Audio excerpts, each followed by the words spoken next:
गठबंधन को बड़ा झटका, भाजपा के साथ जाएगी रालोद, इन 3 सीटों पर हुआ समझौता, सपा से बनते बनते यूं बिगड़ी बात। लोकसभा चुनाव से पहले विपक्षी गठबंधन को एक और झटका लगना करीब करीब तय है। राष्ट्रीय लोकदल रालोद के मुखिया चौधरी जयंत सिंह न सिर्फ भाजपा के संपर्क में है, बल्कि 3 सीटों पर सहमति होने का भी दावा किया जा रहा है। सूत्रों के मुताबिक रालोद ने भाजपा से कैराना, अमरोहा, बागपत, मथुरा व मुजफ्फरनगर सीट मांगी थी। भाजपा इनमें से कैराना, अमरोहा और बागपत सीट देने के लिए तैयार है।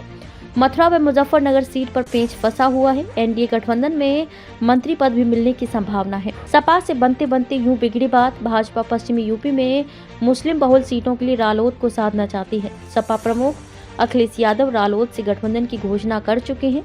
सीटें चिन्हित करने और सपा की ओर से 3 सीटों पर रालोद के चुनाव निशान पर अपने उम्मीदवार खड़ा करने की शर्त पर पेच फंस गया। सपा चाहती है कि कैराना, मुजफ्फरनगर और बिजनौर में प्रत्याशी सपा का हो, जो रालोद के चुनाव चिन्ह पर मैदान में उतरे। सपा के समक्ष मुजफ्फरनगर सीट पर रालोद ने दावा ठोका था, जहां बीते चुनाव में दिवंगत अजीत सिंह महज 6000 मतों से हार गए थे।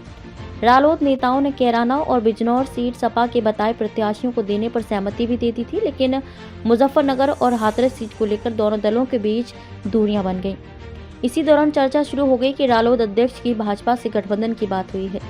बातचीत की पुष्टि नहीं हुई, लेकिन सियासी गलियों में सबने अपने अपने समीकरण लगाने शुरू कर दिए। रालोद नेतृत्व ने अभी तक ना तो इनकार किया है और ना ही इकरार, जिस कारण चर्चाओं ने दिन भर तेजी पकड़ी। रालोद विधायक जा सकते हैं दिल्ली। 2 दिन पहले रालोद विधायकों को सत्र बीच में ही छोड़कर दिल्ली से बुलावा आया था। इस मुलाकात को गठबंधन से जोड़कर देखा गया, लेकिन इसी दौरान दिल्ली से दोबारा संदेश दिया गया कि अभी इंतजार करें।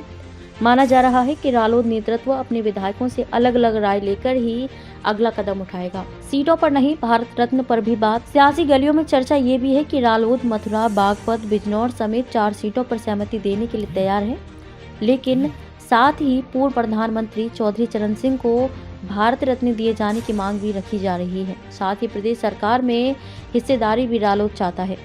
गणतंत्र दिवस के बाद एक्स पर कोई पोस्ट नहीं। रालोद अध्यक्ष जयंत सिंह ने गणतंत्र दिवस के बाद एक्स पर भी कोई पोस्ट नहीं किया है। इसी दौरान छपरौली में 12 फरवरी के कार्यक्रम को भी पीछे हटा दिया गया। रालोद नेताओं ने अपने हिस्से में आई सभी सीटों पर जो सर्वे कराया है उसमें अपने ही प्रत्याशी लड़ाने की बात भी सामने आई थी, जिसके बाद असमंजस की स्थिति है। एनडीए में जाने की खबरें बेबुनियाद। रामाशीष रालोद के प्रदेश अध्यक्ष रामाशीष राय का कहना है कि रालोद पूरी दृढ़ता के साथ इंडिया गठबंधन का हिस्सा है।